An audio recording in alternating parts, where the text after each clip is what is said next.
Hello बच्चों, कल की लास्ट क्लास में हमने रेजोनेटिक स्ट्रक्चर्स को ड्रॉ कर लिया था। आज की क्लास में हम रेजोनेटिक स्ट्रक्चर्स की स्टेबिलिटी को देखेंगे कि रेजोनेटिक स्ट्रक्चर्स जो होती हैं वो आपस में एक दूसरे से रिलेटिव स्टेबिलिटी निकालेंगे, एक दूसरे से कंपैरिजन करेंगे, कौन मोर स्टेबल होगा, कौन लेस स्टेबल होगा। इसके लिए हम रेजोनेटिक स्ट्रक्चर्स को दो पार्टों में डिवाइड करते हैं।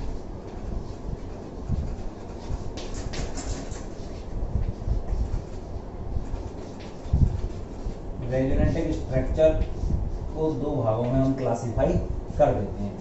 एक तो हम कहते हैं इक्वली कंट्रीब्यूटिंग और एक में ले लेता हूं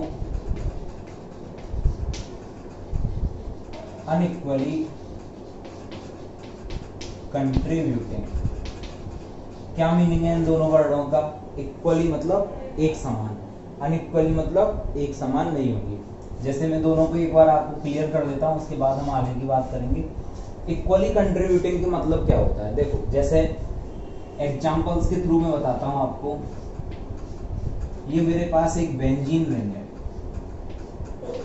अब इस बेंजीन रिंग में यदि मैं इसकी रेजोनेटिक स्ट्रक्चर ड्रॉ करूं तो इसकी रेजोनेटिक स्ट्रक्चर में आप देखोगे कि ये पाई बॉन्ड यहाँ पर, ये पाई बॉन्ड यहाँ और ये पाई बॉन्ड यहाँ पर। पाई बॉन्ड से पाई बॉन्ड का रेजोनेंस हो रहा है यहाँ पर।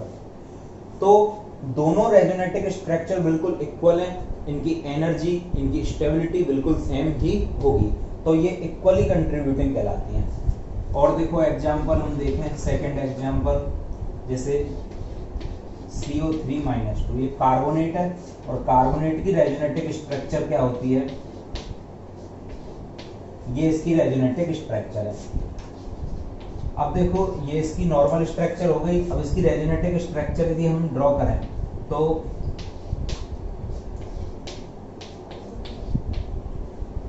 और एक इसकी रेजोनेटिक स्ट्रक्चर क्या हो जाएगी? डबल बॉन्ड पहले यहाँ लिया, अब यहाँ लिया, अब इधर ले लेता हूं मैं। ठीक है।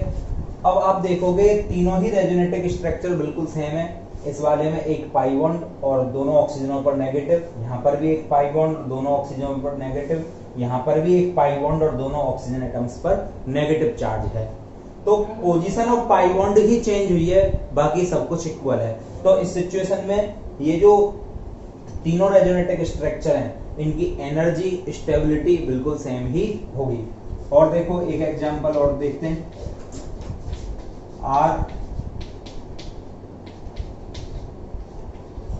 RSO3, इसकी रेजोनेटिक स्ट्रक्चर यदि हम बनाएं तो नेगेटिव चार्ज को मैं यहां पर ले लेता हूं, ठीक है, और एक रेजोनेटिक स्ट्रक्चर इसकी क्या बन जाएगी?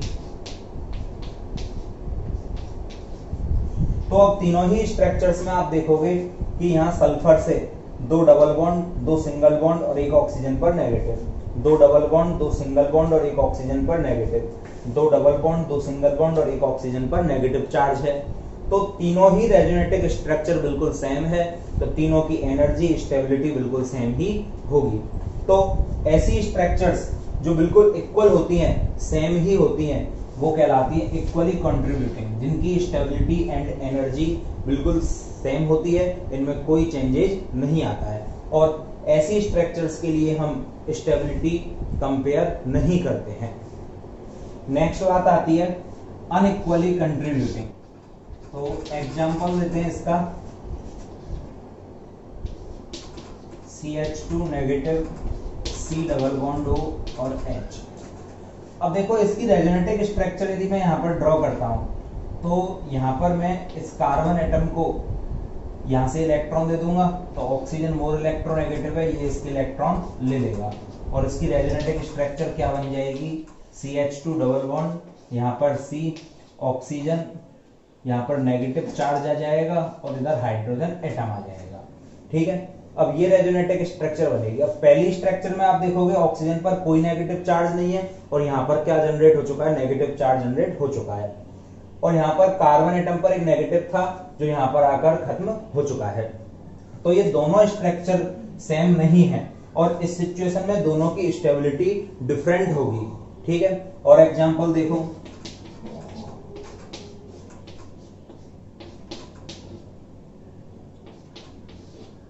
देखो इस स्ट्रक्चर को, इसकी हम रेजोनेटिक स्ट्रक्चर बनाए तो ऑक्सीजन पर लोन पेयर होते हैं।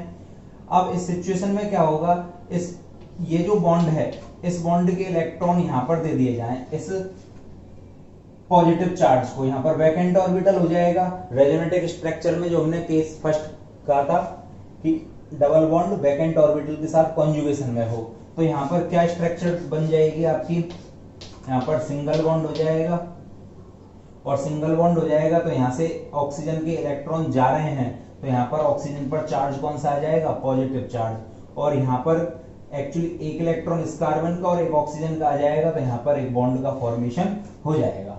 तो इस तरह से ये दोनों ही स्ट्रक्चरों में ऑक्सीजन पर यहां पर कोई चार्ज नहीं है और यहां ऑक्सीजन पर चार्ज जनरेट हो गया, और कार्बन एटम पर चार्ज था जो पाई बॉन्ड में कन्वर्ट हो चुका है।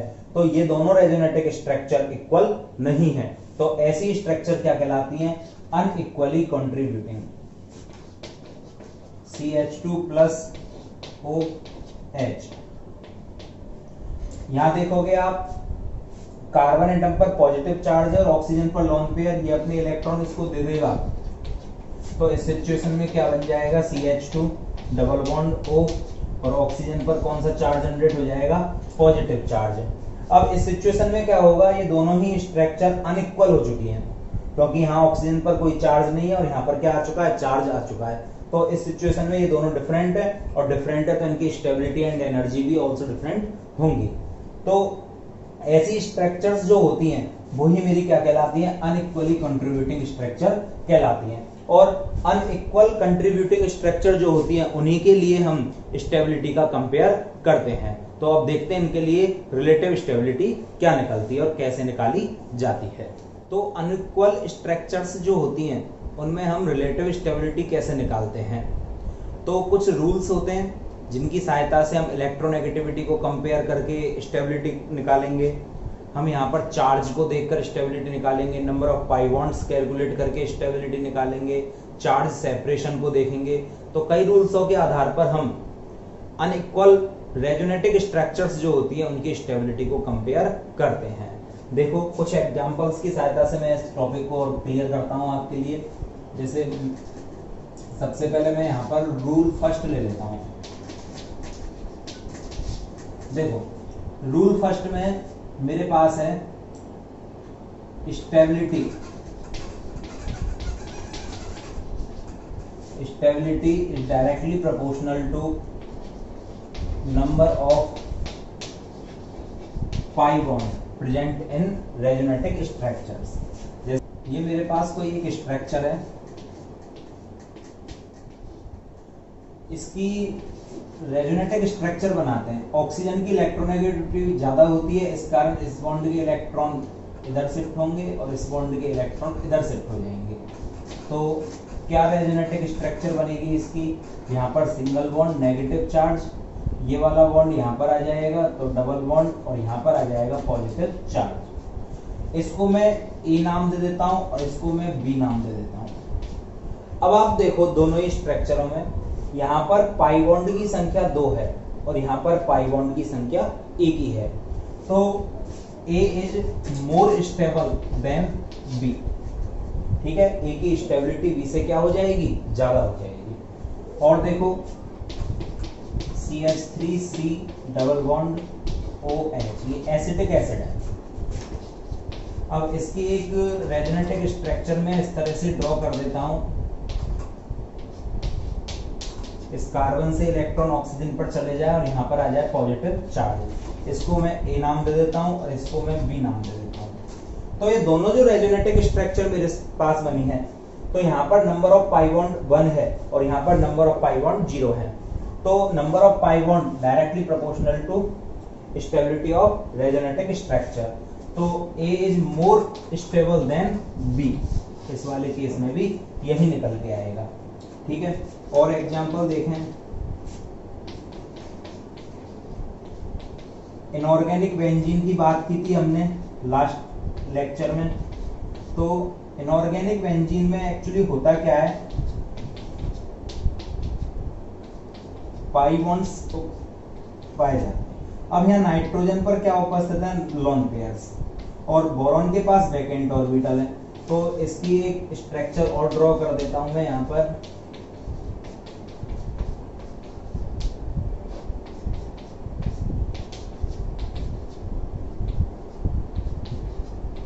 और नाइट्रोजन से यहाँ पर इलेक्ट्रॉन बोरॉन के वैकेंट ऑर्बिटल में दे दिए जाए। अब दोनों रेजोनेटिक स्ट्रक्चर्स की अपन बात करें तो इन रेजोनेटिक स्ट्रक्चर जो हैं इनमें क्या होगा, यहाँ पर नंबर ऑफ पाई बॉन्ड 0 है, जबकि यहाँ पर नंबर ऑफ पाई बॉन्ड कितने हो चुके हैं, 3 हो चुके हैं। तो इस सिचुएशन में क्या होगा कि जो बी स्ट्रक्चर है ये मोर स्टेबल हो जाएगी, किसकी तुलना में, ए की तुलना में। ये ए और ये बी स्ट्रक्चर है तो ये मोर स्टेबल होगी और ये लेस स्टेबल यहाँ पर हो जाएगी। देखो और एग्जांपल देखते हैं।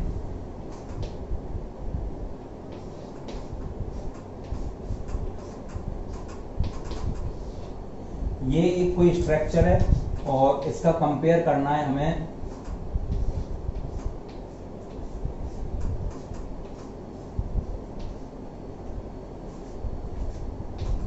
इस स्ट्रक्चर के साथ। तो मैंने यहाँ पर क्या किया कि इस ऑक्सीजन के पास लॉन पेयर है, यहाँ से ही अपने इलेक्ट्रॉन इसको दे और ये वाले इलेक्ट्रॉन यहाँ पर चले जाएं। तो जैसे ही इलेक्ट्रॉन यहाँ जाएंगे तो यहाँ बॉन्ड का फॉर्मेशन हो जाएगा, पॉजिटिव चार्ज खत्म हो जाएगा और ये इलेक्ट्रॉन यहाँ पर आया तो ऑक्सीजन से इलेक्ट्रॉन जा रहे हैं तो पॉजिटिव चार्ज जनरेट हो जाएगा। अब आप देखोगे कि इसमें नंबर ऑफ पाई बॉन्ड 2 है और इसमें number of pi bond single है। तो इस सिचुएशन में क्या होगा कि बी जो होगा वो मोर स्टेबल हो जाएगा, किसके कंपेयर में, ए के कंपेयर में। तो इस तरह से हम रेजोनेटिक स्ट्रक्चरों की स्टेबिलिटी निकाल सकते हैं। तो नंबर ऑफ पाई बॉन्ड यदि इंक्रीज हो रहे हैं तो स्टेबिलिटी भी इंक्रीज होती चली जाती है। क्या हो यदि किसी स्ट्रक्चर में पाई बॉन्ड इक्वल आ जाएं तो फिर हम स्टेबिलिटी कैसे कंपेयर करेंगे। तो अब हम आते हैं रूल नंबर 2 पर। तो रूल सेकंड क्या है, देखो रूल सेकंड में हम क्या करते हैं कि यदि पाई बॉन्ड दोनों ही स्ट्रक्चरों में या दो से ज्यादा स्ट्रक्चर जो हैं उनमें बराबर आ जाते हैं पाई बॉन्ड, तो हम स्टेबिलिटी को चार्ज सेपरेशन से कंपेयर करते हैं।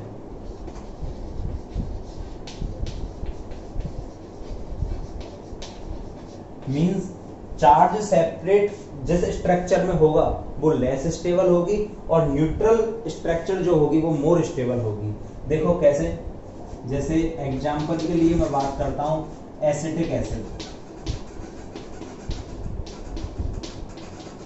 देखो इसकी रेजोनेटिक स्ट्रक्चर हम कुछ इस तरह से ड्रॉ कर दें तो इसकी एक रेजोनेटिक स्ट्रक्चर ये बन जाएगी, यहाँ पर ऑक्सीजन पर नेगेटिव चार्ज, यहाँ ऑक्सीजन पर पॉजिटिव चार्ज। अब इस स्ट्रक्चर में आप देखोगे तो नंबर ऑफ पाई बॉन्ड 1 और नंबर ऑफ पाई बॉन्ड 1 है, तो दोनों ही पाई बॉन्ड इक्वल है दोनों ही स्ट्रक्चरों में। अब यहाँ पर क्या करते हैं, देखो इस पर कोई भी पॉजिटिव और नेगेटिव चार्ज नहीं है, जबकि यहाँ पर चार्ज सेपरेट हो चुके हैं, एक नेगेटिव चार्ज और एक पॉजिटिव चार्ज बन चुके हैं। तो चार्ज उत्पन्न होने के कारण ये स्ट्रक्चर लेस स्टेबल हो जाएगी और ये स्ट्रक्चर मोर स्टेबल हो जाएगी। यदि मैं इसको ए मानूं और इसको बी मानूं तो A is more stable than B. ठीक है, और एग्जांपल देखो, ये मेरे पास एक फिनॉल है।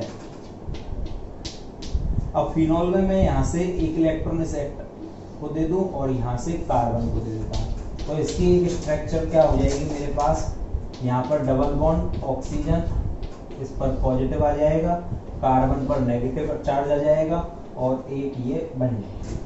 अब ये मेरे पास ए स्ट्रक्चर है और ये मेरे पास बी स्ट्रक्चर है। तो अब ए ज्यादा स्टेबल होगी या बी ज्यादा स्टेबल होगी, तो आप देख सकते हो ये एक न्यूट्रल स्ट्रक्चर है जिसमें number of pi bond 1 2 3 and 1 2 3, तो पाई बॉन्ड तो सेम है। तो अब क्या देखेंगे हम, चार्ज सेपरेशन। तो यहाँ पर चार्ज सेपरेट हो चुका है और जितना ज्यादा चार्ज सेपरेशन होगा स्टेबिलिटी उतनी ही घटेगी। तो इसमें चार्ज सेपरेट हो चुका है तो इस कारण ये लेस स्टेबल होगा और ये मोर स्टेबल हो जाएगा। तो A is more stable than B. और एग्जांपल देखो, एनिलीन।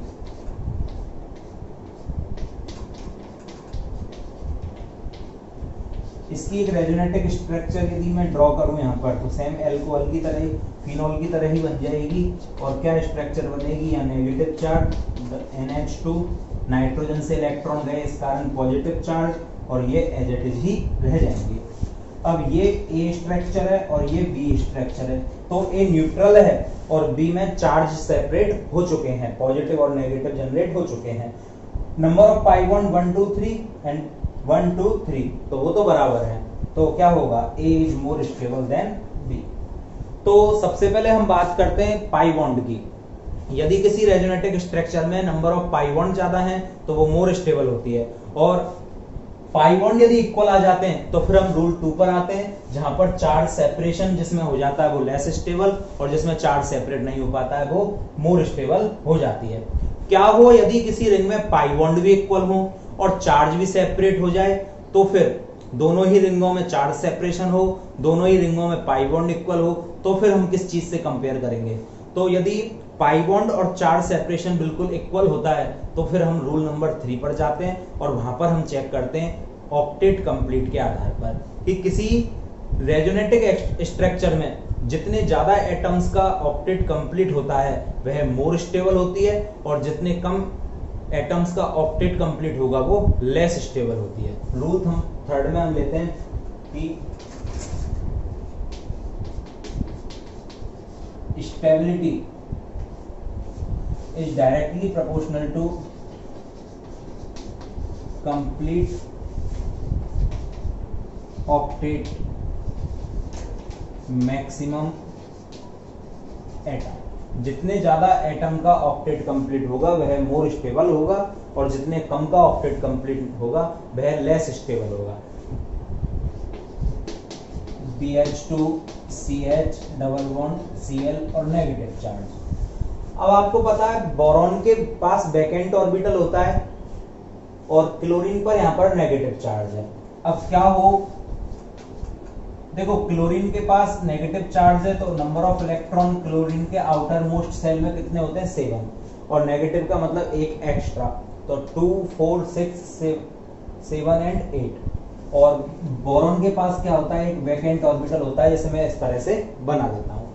अब क्या हो कि यहां से इलेक्ट्रॉन दे दिए जाएं इसके वैकेंट ऑर्बिटल में, तो क्या होगा, BH2 इलेक्ट्रॉन आ जाएंगे, यहां पर डबल बॉन्ड हो जाएगा, ये CH और यहां पर सिंगल बॉन्ड रह जाएगा, और Cl, और इस तरह से बन जाएगा।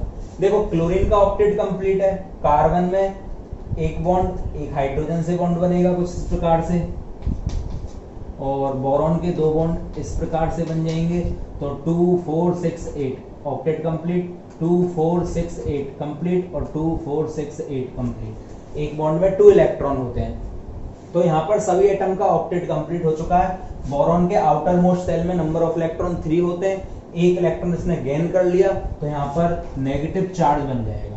अब देखा जाए तो यहाँ पर देखो पाई बॉन्ड एक, पाई बॉन्ड एक, यहाँ पर चार्ज है नेगेटिव, यहाँ पर भी नेगेटिव चार्ज है, तो चार्ज इक्वल है, पाई बॉन्ड इक्वल है, तो अब हम किसको देखेंगे, ऑक्टेट को। तो यहाँ पर इस बोरॉन का ऑक्टेट कंप्लीट नहीं है, जबकि यहाँ पर सभी एटम का ऑक्टेट कंप्लीट है। तो इस कारण यदि मैं इसको A नाम दूं और इसको मैं B नाम दूं, तो मोर स्टेबल कौन हो जाएगा, B is more stable then A। और एग्जांपल देखो, जैसे मेरे पास है NH2 BH2, नाइट्रोजन के पास एक लोन पेयर होता है, बोरॉन के पास वैकेंट ऑर्बिटल होते हैं। तो नाइट्रोजन अपने इलेक्ट्रॉन इस बोरॉन को दे दे तो रेजोनेटिक स्ट्रक्चर क्या बन जाएगी, यहाँ डबल बॉन्ड बोरॉन के पास इस तरह से हो जाएगा, और यहाँ पर एक डबल बॉन्ड आ चुका है और यहाँ पर एक भी डबल बॉन्ड नहीं है, तो ये हमारा रूल फर्स्ट में ही चला गया है एग्जाम्पल। इसके अलावा ऑक्टेट इसमें कंप्लीट नहीं है, इसमें ऑक्टेट कंप्लीट है, तो नंबर ऑफ पाई बॉन्ड्स के आधार पर भी ये मोर स्टेबल है। चार्ज सेपरेशन के मामले में थोड़ा सा लेस स्टेबल हो जाता है, लेकिन ऑक्टेट कंप्लीट के आधार पर ही मोर स्टेबल, पाई बॉन्ड के आधार पर मोर स्टेबल। तो चार्ज सेपरेशन एंड ऑक्टेट ये बाद की बात है, सबसे पहले हम स्टेबिलिटी चेक करते हैं पाई बॉन्ड के आधार पर। तो यहाँ पर पाई बॉन्ड ज्यादा है और यहाँ पर पाई बॉन्ड है ही नहीं, तो यदि मैं इसको B दे देता हूँ और इसको मैं A दे देता हूँ, तो B is more stable then A। तो बात की थी अभी तक हमने रूल फर्स्ट में, यदि सबसे पहले हम स्टेबिलिटी को कंपेयर करते हैं पाई बॉन्ड पे, जितने ज्यादा पाई बॉन्ड उतना ज्यादा स्टेबल। यदि पाई बॉन्ड इक्वल हो जाते हैं तो फिर हम चार्ज सेपरेशन के आधार पर देखते हैं। जैसे जैसे चार्ज सेपरेशन बढ़ेगा स्टेबिलिटी उस रेजोनेटिक स्ट्रक्चर की कम होती चली जाएगी। यदि ये दोनों ही इक्वल हो जाते हैं तो फिर हम चेक करते हैं नंबर ऑफ एटम्स जिनका ऑक्टेट कंप्लीट होता है, जितनी ज्यादा संख्या में वो होंगे उतनी ही ज्यादा स्टेबिलिटी बढ़ती चली जाएगी। अब बात ये आती है क्या हो यदि पाई बॉन्ड भी इक्वल हो जाए, चार्ज सेपरेशन भी हो, ऑक्टेट भी कंप्लीट हो जाए, तो फिर हम किसके आधार पर चेक करेंगे कि कौन मोर स्टेबल होगा और कौन लेस स्टेबल होगा। तो जब किसी रेजोनेटिक स्ट्रक्चर में pi bond, charge separation and octet तीनों ही चीजें इक्वल हो जाती हैं तो फिर वहां पर हम रूल 4 की बात करते हैं। और रूल 4 में देखा जाता है कि यदि नेगेटिव चार्ज है तो वो मोर इलेक्ट्रोनेगेटिव एटम पर होना चाहिए और पॉजिटिव चार्ज है तो वो लेस इलेक्ट्रोनेगेटिव पर होना चाहिए।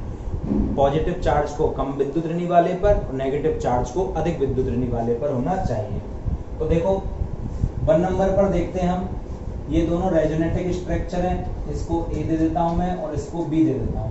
तो कार्बन पर नेगेटिव चार्ज है और यहाँ पर नेगेटिव चार्ज ऑक्सीजन पर है, तो इस सिचुएशन में मोर इलेक्ट्रोनेगेटिव पर नेगेटिव चार्ज और यहाँ पर लेस इलेक्ट्रोनेगेटिव पर नेगेटिव चार्ज, तो B is more stable than A.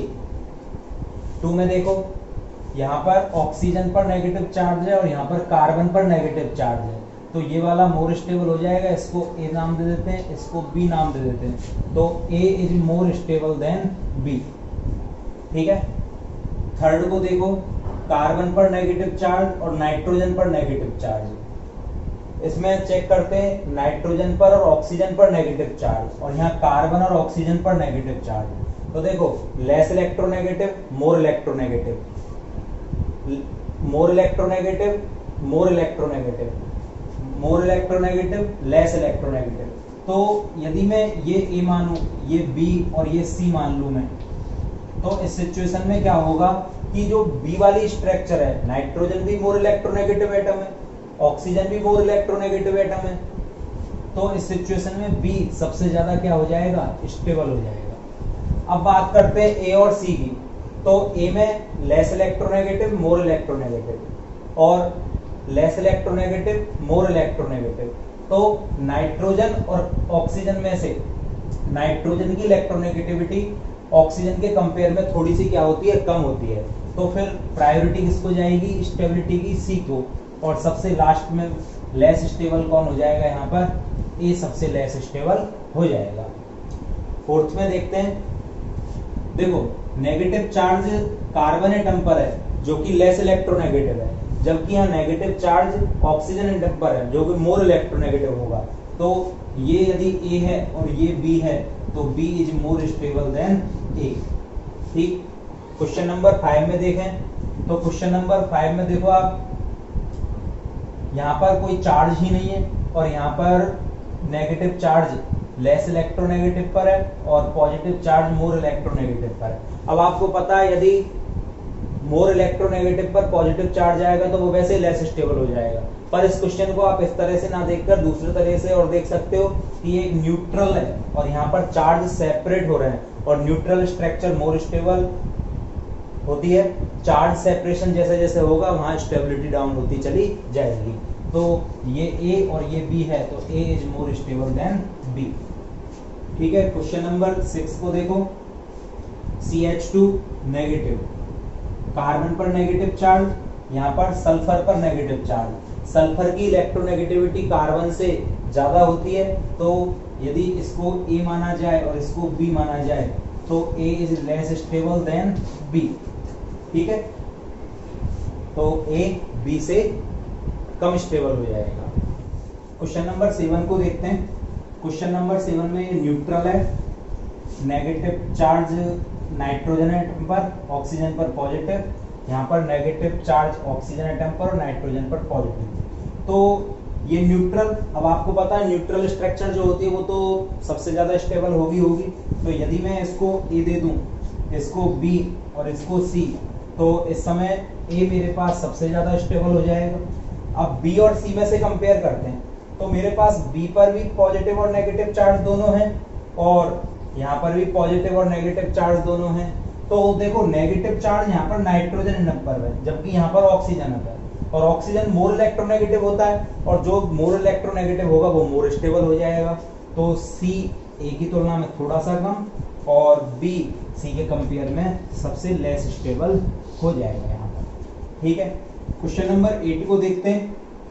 Question number 8 में ध्यान से देखो, यहाँ पर नेगेटिव चार्ज कार्बन एटम पर है, या नेगेटिव चार्ज नाइट्रोजन एटम पर है, और नेगेटिव चार्ज ऑक्सीजन एटम पर है। आप खुद ही बता सकते हो कौन मोर स्टेबल होगा। तो ये सी, ये बी और ये ए। तो सी सबसे ज्यादा स्टेबल हो जाएगा क्योंकि ऑक्सीजन मोर नेगेटिव, नाइट्रोजन उससे थोड़ा सा कम, तो बी, और सबसे कम स्टेबल कौन रह जाएगा, ए रह जाएगा। तो ये इसकी स्टेबिलिटी का ऑर्डर हो जाएगा। क्वेश्चन नंबर 9 को देखते हैं।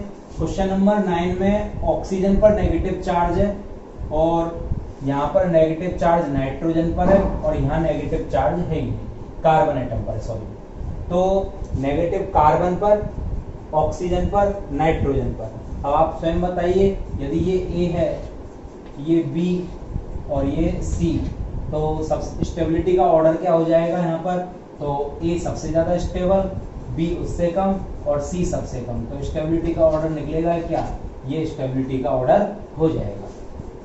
क्वेश्चन नंबर 10 में देखते हैं। क्वेश्चन नंबर 10 में ये न्यूट्रल है, यहाँ पर पॉजिटिव और नेगेटिव दोनों हैं, यहाँ पर भी पॉजिटिव और नेगेटिव दोनों हैं।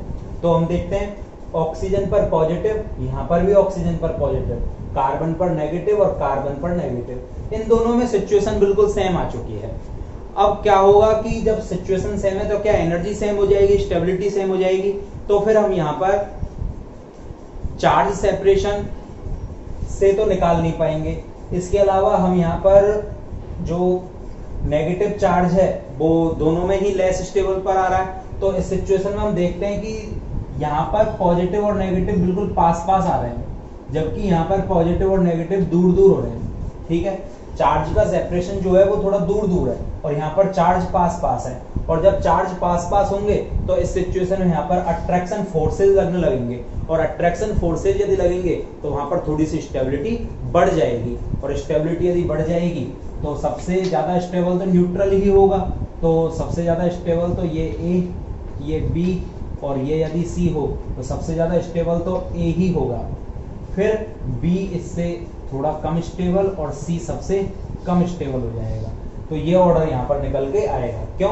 क्योंकि यहाँ पर चार्ज दूर दूर है, तो अट्रैक्शन फोर्सेस थोड़े से क्या हो जाएंगे, कम हो जाएंगे। क्वेश्चन नंबर 11 में देखें। क्वेश्चन नंबर 11 में ये न्यूट्रल है, तो न्यूट्रल तो सबसे ज्यादा स्टेबल होगा ही होगा। अब इसको मैं ए मान लेता हूं, ये मेरे पास बी और ये मेरे पास सी। तो देखो आप, ए सबसे ज्यादा स्टेबल होगा। अब बी में देखें तो पॉजिटिव नेगेटिव, ऑक्सीजन पर पॉजिटिव है, यहाँ पर भी ऑक्सीजन पर पॉजिटिव है।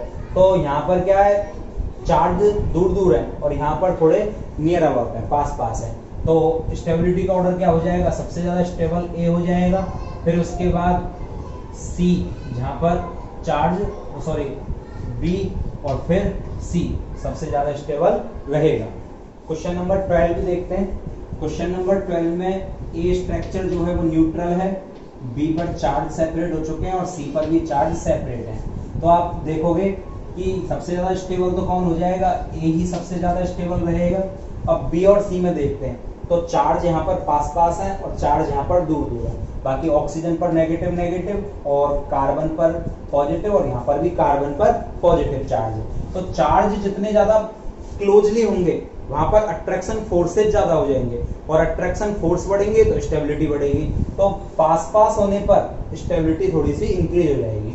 तो बी इससे ज्यादा स्टेबल और सी सबसे कम स्टेबल हो जाएगा इस जगह पर। ठीक है, चलो क्वेश्चन नंबर 13 में देखते हैं। क्वेश्चन नंबर 13 में NH2 पर पॉजिटिव है और यहाँ पर भी NH2 पर पॉजिटिव है। बाकी NH2 NH2 CH CH double bond, तो ये बिल्कुल इक्वल डिस्ट्रीब्यूशन हुआ है, यहाँ पर इक्वल कंट्रीब्यूशन हुआ है। तो इस सिचुएशन में इनमें हम स्टेबिलिटी निकाल ही नहीं सकते, क्योंकि स्टार्टिंग में मैं आपको बता चुका हूं कि एक तो इक्वल कंट्रीब्यूट हो और एक अनइक्वल कंट्रीब्यूट हो। तो यहाँ पर इक्वल कंट्रीब्यूट होने के कारण ये आइडेंटिकल स्ट्रक्चर है, और आइडेंटिकल स्ट्रक्चर होने के कारण यहाँ पर हम स्टेबिलिटी नहीं निकालेंगे। ठीक है, तो यहाँ पर A एंड B दोनों ही बराबर स्टेबल होंगे। क्वेश्चन नंबर 14 में देखते हैं। क्वेश्चन नंबर 14 में देखो, ये न्यूट्रल स्पीसीज है और यहाँ पर ऑक्सीजन पर नेगेटिव, यहाँ पर भी ऑक्सीजन पर नेगेटिव, कार्बन पर पॉजिटिव है, यहाँ पर कार्बन पर पॉजिटिव है।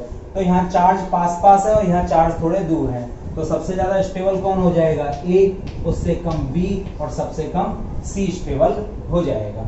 तो इस तरह से हम यहाँ पर स्टेबिलिटी निकालेंगे। तो अभी तक हमने स्ट्रक्चर्स को सबसे पहले पाई बॉन्ड के आधार पर स्टेबिलिटी कंपेयर की। यदि पाई बॉन्ड कॉमन आ जाते हैं तो फिर हम चेक करते हैं, यदि पाई बॉन्ड कॉमन आ जाते हैं तो यहाँ पर हम चेक करते हैं चार्ज सेपरेशन को।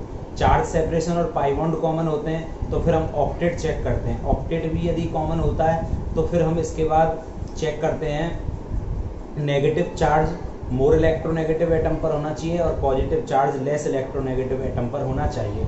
और यदि ये भी बराबर हो जाते हैं तो पॉजिटिव और नेगेटिव चार्ज का जो सेपरेशन है वो यदि नियर अबाउट है तो वहाँ पर अट्रैक्शन फोर्सेज ज़्यादा हो जाते हैं, स्टेबिलिटी बढ़ जाती है। और यदि दूर दूर हैं तो अट्रैक्शन फोर्सेज डाउन हो जाते हैं और स्टेबिलिटी भी डाउन हो जाती है। क्या हो यदि ये सभी चीज़ें इक्वल आ जाएं तो फिर हम किसके आधार पर स्टेबिलिटी को कंपेयर करेंगे? देखो रूल नंबर 5 को देखते हैं। रूल नंबर 5 में हम क्या ले लेते हैं कि एक मेरे पास एग्जांपल है,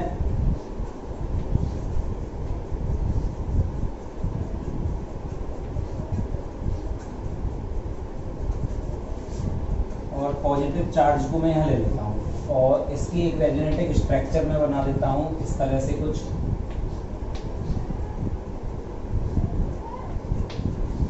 अब देखो इस कंपाउंड में हम ध्यान से देखें तो यहाँ से इलेक्ट्रॉन यहाँ गए, यहाँ पर पॉजिटिव चार्ज आ गया। अब देखो पाई बॉन्ड भी कॉमन है, यहाँ पर ऑक्टेट भी इन दोनों का कंप्लीट नहीं है, चार्ज भी इक्वल है इसमें। तो फिर हम क्या चेक करेंगे? देखो इस कंपाउंड में हम इस पॉजिटिव कार्बन को देखें तो इधर से प्लस आई इफेक्ट, इधर से प्लस आई इफेक्ट और इधर से भी, यानी कि 3 डिग्री कार्बन है। और ये कार्बोकैटायन जो है वो 1 डिग्री कार्बोकैटायन है। और कार्बोकैटायन की स्टेबिलिटी में हमने पढ़ लिया था कि 3 degree carbocation is more stable then 1 degree carbocation. तो इस सिचुएशन में मेरे पास आई इफेक्ट हम चेक करेंगे और प्लस आई इफेक्ट के आधार पर हम कार्बोकैटायन की स्टेबिलिटी यहाँ पर निकालेंगे। तो ये यदि A है और ये वाली स्ट्रक्चर B है तो A is more stable then B। तो हम यहाँ पर इंडक्टिव इफेक्ट की सहायता से इन क्वेश्चनों को सॉल्व करते हैं। देखो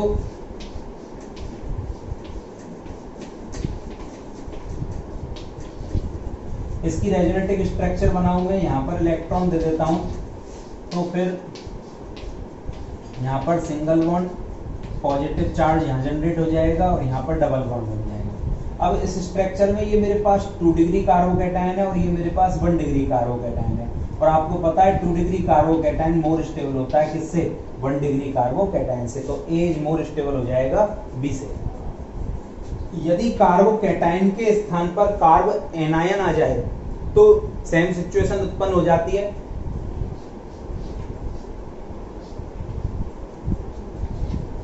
ये मेरे पास कोई स्ट्रक्चर है, यदि मैं इसकी रेजोनेटिक स्ट्रक्चर बनाऊं तो ये इलेक्ट्रॉन यहाँ पर और ये इलेक्ट्रॉन यहाँ पर, तो क्या रेजोनेटिक स्ट्रक्चर हो जाएगी इसकी? यहाँ पर डबल बॉन्ड हो जाएगा और यहाँ पर क्या आ जाएगा, सॉरी यहाँ पर नेगेटिव चार्ज हो जाएगा और यहाँ पर क्या आ जाएगा? Double bond. अब इनमें कंपेयर करें हम तो ये वाला कार्बोकैटायन मेरे पास, वो सॉरी कार्ब एनायन मेरे पास 2 डिग्री है और ये वाला कार्ब एनायन मेरे पास 1 डिग्री है। अब यहाँ पर लग रहा है क्या? प्लस आई इफेक्ट, और प्लस आई इफेक्ट के कारण जो कार्ब एनायन की स्टेबिलिटी होती है वो डिक्रीज हो जाती है।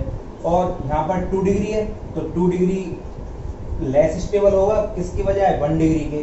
तो यदि ये A है और ये B है तो B is more stable then A। यानी कि जो कार्बोकैटायन की स्टेबिलिटी का ऑर्डर आता है उससे जस्ट अपोजिट किसका आ जाता है? कार्ब एनायन का। यदि यहाँ पॉजिटिव होता तो A मोर स्टेबल हो जाता है किससे? B से।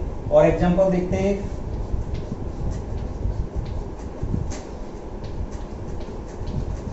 ये कंपाउंड है मेरे पास और इसकी मैं रेजोनेटिक स्ट्रक्चर बनाऊं तो ये यहाँ पर और ये यहाँ पर, तो क्या स्ट्रक्चर हो जाएगी? यहाँ पर नेगेटिव चार्ज जनरेट हो जाएगा। अब देखो ये वाला नेगेटिव चार्ज जो है ये मेरे पास 2 डिग्री है, ये इधर से भी कार्बन से अटैच है और उधर से भी कार्बन से, और ये वाला नेगेटिव चार्ज इस कार्बन पे जो 1 2 3 डिग्री है, और आपको पता है 2 degree carbon A9 is more stable then 3 degree, तो यहाँ पर भी क्या होगा कि A is more stable then B हो जाएगा। तो हमने देखा यदि कोई कार्ब कैटायन और कार्ब एनाइन जैसे कंपाउंड आ जाते हैं और जहाँ पर octet, pi bond, charge separation या फिर नेगेटिव और positive charge, more electronegative, less electronegative पर कंपेयर हम नहीं कर पा रहे, तो वहां पर हम इंडक्टिव इफेक्ट के आधार पर स्टेबिलिटी को निकाल सकते हैं।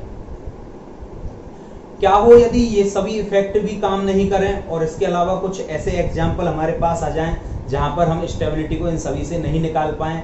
जैसे देखो कुछ एग्जाम्पल मेरे पास बेंजीन रिंग वाले होते हैं। रूल नंबर 6,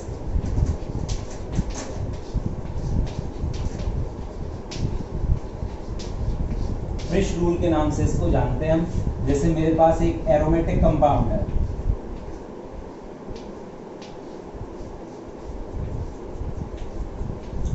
इसको एंथ्रासीन बोला जाता है, और इसकी एक रेजोनेटिक स्ट्रक्चर कुछ इस तरह से हो सकती है। ध्यान से देखोगे, देखो अब इस कंपाउंड को यदि मैं देखूं यहाँ पर, तो ये पाई बॉन्ड कॉमन है जो इधर भी गिना जाएगा और इधर भी काउंट होगा। तो यहाँ से यदि हम देखें तो ये बेंजीन रिंग है, और यहाँ से यदि इस पाई बॉन्ड को मैं इधर लगा दूं, बात एक ही है, तो ये भी बेंजीन रिंग है। तो इसमें 2 बेंजीनॉइड रिंग उपस्थित है, और इसमें यदि देखा जाए तो ये पाई बॉन्ड केवल इसके लिए यूज होगा। यहाँ पर यदि मैं इसको देखूं तो ये बेंजीन है, तो बेंजीन, लेकिन बेंजीन लाइक स्ट्रक्चर नहीं है, ठीक है, जबकि यहाँ पर ये बेंजीन लाइक स्ट्रक्चर दिखाई दे रही है, इसको बेंजीनॉइड स्ट्रक्चर बोलते हैं। तो 1 रिंग कैसी है, यहाँ पर बेंजीनॉइड दिखाई दे रही है मेरे को। तो जितनी ज्यादा बेंजीन रिंग यदि वलय में उपस्थित हैं तो वो उसकी स्टेबिलिटी ज्यादा होती है। तो यहाँ पर यदि मैं इसको A बोलूं और इसको B बोलूं तो A is more stable then B हो जाएगा, क्योंकि 2 बेंजीनॉइड और यहाँ पर 1 बेंजीनॉइड। और देखते हैं,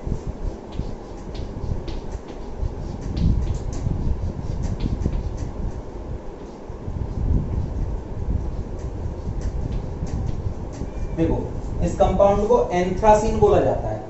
अब यदि मैं इसकी रेजोनेटिक स्ट्रक्चर बनाऊं,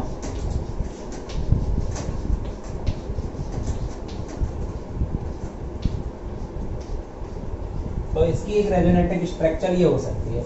अब इस रेजोनेटिक स्ट्रक्चर में यदि देखें तो इस रिंग को देखो आप, और ये पाई बॉन्ड कॉमन है, तो इस रिंग को देखो, ये दोनों बेंजीन लाइक स्ट्रक्चर है, यानी कि यहाँ पर 2 रिंग बेंजीनॉइड है, और यहाँ पर यदि देखा जाए तो केवल ये रिंग बेंजीनॉइड है, ये दोनों रिंग बेंजीनॉइड लाइक स्ट्रक्चर नहीं है, तो यहाँ पर केवल 1 रिंग ही आ रही है। तो यदि मैं इसको A मानूं और इसको मैं B मानूं तो A is more stable then B, because यहाँ पर 2 बेंजीनॉइड रिंग है और यहाँ पर ओनली 1 बेंजीनॉइड रिंग प्रेजेंट है। तो इस तरह से हमने देखा कि पाई बॉन्ड, चार्ज सेपरेशन, इसके अलावा मोर इलेक्ट्रोनेगेटिव पर नेगेटिव चार्ज और लेस इलेक्ट्रोनेगेटिव पर पॉजिटिव चार्ज उपस्थित होता है, ऑक्टेट कंप्लीट होता है, या चार्ज सेपरेशन जितना दूर है जितना पास है, इसके आधार पर हम स्टेबिलिटी निकाल सकते हैं। और एरोमेटिक यदि कोई कंपाउंड है तो वहां पर हम किसके आधार पर निकालते हैं, फ्रिश रूल के आधार पर इसको हम कंपेयर कर लेते हैं। फ्रिश रूल के आधार पर इसको हम कंपेयर कर लेते हैं और बेंजीनॉइड रिंग के आधार पर हम इसको निकाल लेते हैं, ठीक है। अच्छा, हमारे पास कुछ ऐसे एक्सेप्शन केस आ जाते हैं जहां पर एक न्यूट्रल जो स्पीसीज होती है वो चार्ज वाली स्पीसीज से कम स्टेबल रह जाती है। तो इस तरह के केसों को सॉल्व करने के लिए हम रूल 7 बनाते हैं। देखो एग्जाम्पल के द्वारा आप इसको समझ सकते हैं। जैसे मेरे पास एक ये रिंग है, अब इसकी यदि मैं रेजोनेटिक स्ट्रक्चर बनाऊं तो ये डबल बॉन्ड के इलेक्ट्रॉन है, एक बार मैं यहाँ पर इलेक्ट्रॉन इस कार्बन एटम को दे देता हूं। तो आप देखना ध्यान से, ये दोनों बॉन्ड एज इट इज, और जैसे इस कार्बन एटम को इलेक्ट्रॉन जाएंगे तो यहाँ पर नेगेटिव और यहाँ पर आ जाएगा पॉजिटिव चार्ज। अब इसकी एक और रेजोनेटिक स्ट्रक्चर ये हो सकती थी कि इसको इलेक्ट्रॉन ना जाने की बजाय इलेक्ट्रॉन इधर शिफ्ट होते, तो यदि इलेक्ट्रॉन इस साइड में शिफ्ट होंगे तो सिचुएशन ये हो जाएगी कि नेगेटिव चार्ज यहाँ पर जनरेट हो जाएगा और पॉजिटिव चार्ज यहाँ पर जनरेट हो जाएगा। ये मेरे पास A, ये B और ये मेरे पास C। अब आप देखोगे कि इस पर कोई चार्ज नहीं है, ये न्यूट्रल है, जबकि यहाँ पर चार्ज सेपरेट हो चुके हैं और यहाँ पर भी चार्ज सेपरेट हो चुके हैं। तो इस रिंग को यदि आप सॉल्व करना चाहोगे इन रेजोनेटिक स्ट्रक्चर की स्टेबिलिटी, तो आप कहोगे कि A सबसे ज्यादा स्टेबल होगा। फिर हम यहाँ पर कंपेयर करेंगे, तो यहाँ पर A सबसे ज्यादा स्टेबल नहीं है। एक्चुअली इसका कारण क्या है वो मैं आपको बताता हूँ।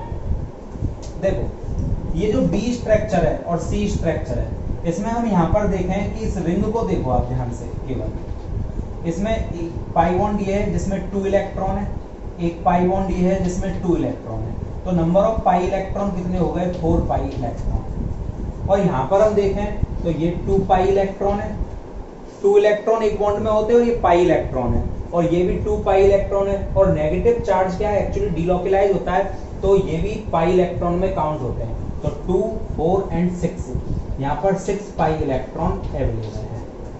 चूंकि ये रेजोनेंस का पार्ट है, तो यहाँ से चार्ज यहाँ जा सकता है और ये चार्ज यहाँ पर सेपरेट हो सकता है, यहाँ से बॉन्ड और यहाँ पर, तो ये डिलोकलाइज हो सकते हैं। तो यहाँ पर 6 पाई इलेक्ट्रॉन बन चुका है, और 6 पाई इलेक्ट्रॉन किसी रिंग में 2 पाई, 6 पाई, 10 पाई, 14 पाई इलेक्ट्रॉन यदि उपस्थित हैं, तो वह रिंग हकल्स रूल को फॉलो करने लग जाती है और उसमें एरोमेटिसिटी के करैक्टर उत्पन्न हो जाते हैं। तो ये रिंग एक्चुअली एरोमेटिक हो जाती है। अब एरोमेटिक होता क्या है, तो ये आगे की क्लासों में हम इसको एक्सप्लेन करेंगे एरोमेटिसिटी क्या होती है। तो आप बस ये याद रखो, 2 पाई, 6 पाई, 10 पाई, 14 पाई इलेक्ट्रॉन हो जाते हैं, तो वो रिंग एरोमेटिसिटी को गेन कर लेती है, और एरोमेटिक कंपाउंड क्या मोर स्टेबल होते हैं।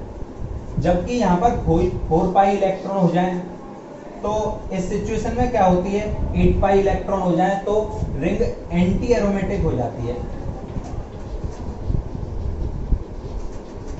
और यहां पर रिंग कैसी हो जाएगी? एरोमेटिक। और एरोमेटिक हाईली स्टेबल होते हैं, जबकि एंटी एरोमेटिक हाईली अनस्टेबल होते हैं। तो ये एरोमेटिक होने के कारण C सबसे ज्यादा स्टेबल हो जाएगा, B हाईली अनस्टेबल हो जाएगा, तो इसके कंपेयर में A थोड़ा ज्यादा स्टेबल होगा और B सबसे कम स्टेबल होगा। तो ये एरोमेटिसिटी के कारण इसकी जो स्टेबिलिटी का ऑर्डर है वो बदल जाता है। जो न्यूट्रल स्पीसीज सबसे ज्यादा स्टेबल होनी चाहिए थी, वो चार्ज वाली स्पीसीज से भी क्या हो जाती है? लेस स्टेबल रह जाती है। और वो किसकी वजह से होता है? एरोमेटिसिटी के करैक्टर उत्पन्न होने के कारण। तो अभी तक हम क्या देख चुके हैं?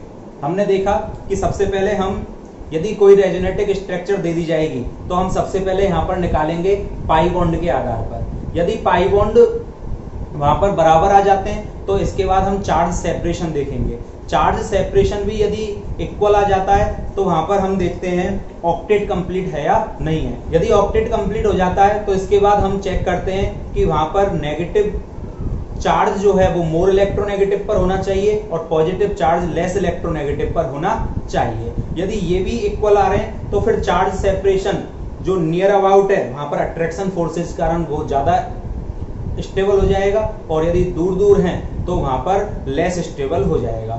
इन सब के बाद यदि बेंजीनॉइड रिंग ज्यादा है तो वो मोर स्टेबल होगा, और बेंजीनॉइड रिंग कम है तो वो लेस स्टेबल होगा। और इसके अलावा यदि कोई स्पीसीज जिस पर चार्ज भी जनरेट हो रहा है लेकिन वो एरोमेटिक करैक्टर प्राप्त कर रही है, तो उसकी स्टेबिलिटी बढ़ जाती है। ठीक है, अब इन सभी केस जो हमने किए यहाँ पर, जितने भी रूल हमने यहाँ पर पढ़े हैं, उन सबको मिक्स करके हम कुछ क्वेश्चन करते हैं, जिससे टॉपिक और क्लियर हो जाएगा। हम तो इन क्वेश्चनों के थ्रू हम टॉपिक को और क्लियर करते हैं, और जितने भी रूल्स हमने पढ़े हैं उनको हम यहाँ पर फॉलो करेंगे। देखो, क्वेश्चन नंबर 1 है, जहां पर मेरे पास एक न्यूट्रल स्पीसीज है और एक चार्ज युक्त स्पीसीज है। तो यदि मैं इसको A मानूं और इसको B मानूं, तो A is more stable then B। Question number 2 को देखते हैं। यहाँ पर ये न्यूट्रल है और ये मेरे पास चार्ज स्पीसीज है, तो ये सेम ही हो जाएगा, A is more stable then B। Question number 3 को देखें, तो ये न्यूट्रल है और ये चार्ज है, तो सेम ही क्वेश्चन हो गया, A is more stable then B। Question number 4 को देखो। अब क्वेश्चन नंबर 4 को ध्यान से देखो, 1 double bond and one positive, double bond positive, double bond positive, ये तीनों ही इक्वल कंट्रीब्यूट हो रहा है। तो ये इक्वल स्ट्रक्चर है, इसलिए ए इक्वल बी इक्वल सी, तीनों ही स्ट्रक्चर सेम स्टेबिलिटी वाली होंगी। क्वेश्चन नंबर 5 में ये न्यूट्रल स्पीसीज है और यहाँ पर चार्ज युक्त स्पीसीज है। तो यदि इसको ए मान है और इसको बी मान है तो A is more stable than B हो जाएगा, क्योंकि न्यूट्रल मोर स्टेबल होता है चार्ज युक्त से। क्वेश्चन नंबर 6 में देखें तो ये भी एक न्यूट्रल है और यहाँ पर चार्ज सेपरेट है, तो ये सेम ही आंसर हो जाएगा। यदि इसको मैं ए बोलूं और इसको मैं बी बोलूं तो ए मोर स्टेबल हो जाएगा किसके, बी के। क्वेश्चन नंबर 7 को देखते हैं। क्वेश्चन नंबर 7 में देखो यहाँ पर पॉजिटिव चार्ज है और यहाँ पर ऑक्सीजन पर पॉजिटिव चार्ज है, और मोर इलेक्ट्रोनेगेटिव पर पॉजिटिव चार्ज यदि आ जाता है तो वो लेस स्टेबल हो जाता है, और यहाँ पर लेस इलेक्ट्रोनेगेटिव पर पॉजिटिव चार्ज है तो ए मोर स्टेबल हो जाएगा किसके, बी के। क्वेश्चन नंबर 8 को चेक करें। क्वेश्चन नंबर 8 में भी सेम ही हो रहा है, नाइट्रोजन पर नेगेटिव है और कार्बन पर नेगेटिव है। यदि मोर इलेक्ट्रोनेगेटिव एटम पर नेगेटिव चार्ज आता है तो वो मोर स्टेबल होता है, और लेस इलेक्ट्रोनेगेटिव पर नेगेटिव चार्ज आएगा तो वो लेस स्टेबल हो जाएगा। तो यहाँ पर यदि ये ए है और ये बी है तो A is more stable than B. Question number 9, question number 9 में कार्बन एटम पर पॉजिटिव चार्ज है और यह नाइट्रोजन एटम पर पॉजिटिव चार्ज है। लेस इलेक्ट्रोनेगेटिव पर पॉजिटिव चार्ज आएगा तो वो मोर स्टेबल होगा, और मोर इलेक्ट्रोनेगेटिव पर पॉजिटिव चार्ज आएगा तो वो लेस स्टेबल हो जाएगा। तो यदि मैं इसको ए बोलूं और इसको बी बोलूं तो यहाँ ए मोर स्टेबल होगा than B. Question number 10 free radical है, और फ्री रेडिकल की स्टेबिलिटी का ऑर्डर हम पढ़ चुके हैं। यदि 1 degree 2 degree 3 degree, 3 degree more stable, 2 degree उससे कम और 1 डिग्री सबसे कम होता है। तो ये मेरे पास 1 डिग्री और ये मेरे पास 2 डिग्री, तो 2 डिग्री यदि ये ए है और ये बी है तो प्लस आई इफेक्ट लगेगा और बी वाला ए से मोर स्टेबल हो जाएगा। क्वेश्चन नंबर 11 को देखते हैं। क्वेश्चन नंबर 11 में चार्ज ऑक्सीजन एटम पर है और चार्ज क्लोरीन एटम पर है, बट यहाँ पर रूल नंबर फर्स्ट लग रहा है। 1 2 3 पाई बॉन्ड है और यहाँ पर 1 2 3 4 पाई बॉन्ड है, और number of pi bond increase होंगे तो स्टेबिलिटी भी इंक्रीज हो जाएगी। तो यदि मैं इसको ए बोलूं और इस वाले को बी बोलूं तो B is more stable than A, तो ये वाला ज्यादा स्टेबल हो जाएगा बजाय इसके। क्वेश्चन नंबर 12, क्वेश्चन नंबर 12 में यहाँ पर मेरे पास चार्ज है कार्बन एटम पर नेगेटिव चार्ज, यहाँ पर ऑक्सीजन एटम पर नेगेटिव चार्ज है और यहाँ नाइट्रोजन एटम पर नेगेटिव चार्ज है। लेस इलेक्ट्रोनेगेटिव पर नेगेटिव चार्ज है तो ये लेस स्टेबल हो जाएगा, ये मोर इलेक्ट्रोनेगेटिव पर नेगेटिव चार्ज है तो ये ज्यादा स्टेबल हो जाएंगे। अब ऑक्सीजन की इलेक्ट्रोनेगेटिविटी नाइट्रोजन की कंपेयर में ज्यादा होती है, तो यदि इसको ए बोला जाए, इसको बी और इसको सी, तो बी सबसे ज्यादा स्टेबल हो जाएगा, सी थोड़ा उससे कम हो जाएगा और ए सबसे लेस स्टेबल हो जाएगा। तो इस प्रकार हम इनकी स्टेबिलिटी को कंपेयर करते हैं और रिलेटिव स्टेबिलिटी कैलकुलेट की जाती है। तो आज की क्लास में हमने रेजोनेटिक स्ट्रक्चर्स की स्टेबिलिटी को कंपेयर किया था। आज के लिए इतना ही, थैंक यू।